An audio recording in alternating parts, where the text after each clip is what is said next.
गांव का नाम था बहलारी। चारों तरफ खेत, कच्ची सड़कें, आम और पीपल के पुराने पेड़। उसी गांव का एक साधारण से घर में रहती थी सीता। सीता सीधी सादी मेहनती बहू, जिसकी शादी को बस 2 ही साल हुए थे, लेकिन ससुराल की जिम्मेदारियां ऐसे उठाती थी जैसे बरसों से उसी घर की हो। सीता का ससुराल भले ही गरीब था, पर दिलों के लोग बसे थे। एक ही बात हर समय घर का माहौल भारी कर देती थी, ननद रेखा। रेखा कदम काठी से ही नहीं, स्वभाव से भी भारी भरकम थी। मोटा शरीर, तेज आवाज और बात बार पर ताना मारना उसकी आदत थी।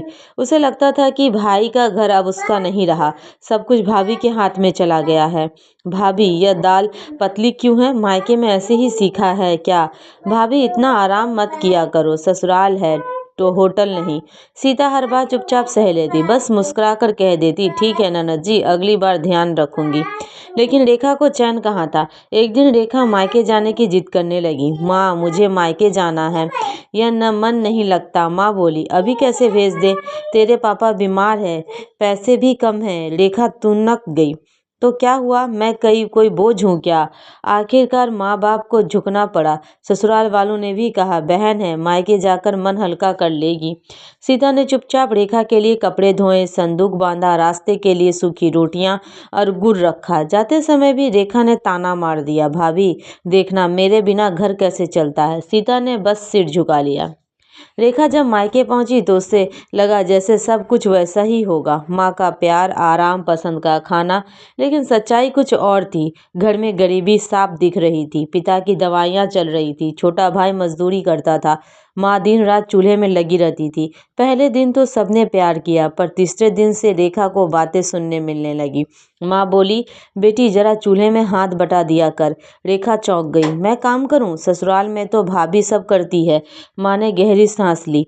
वहाँ बहू है, यहाँ बेटी है, पर हालात एक जैसी नहीं होती।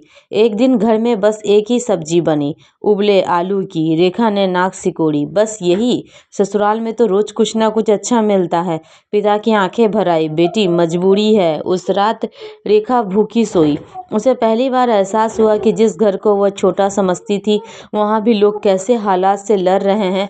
अगले दिन पड़ोस की औरतें ताना मारने लगी, अरे ससुराल छोड़कर मायके आ गई, लगता है बहू से नहीं बनी। रेखा का सिर शर्म से झुक गया। रात को रेखा को सीता याद आने लगी।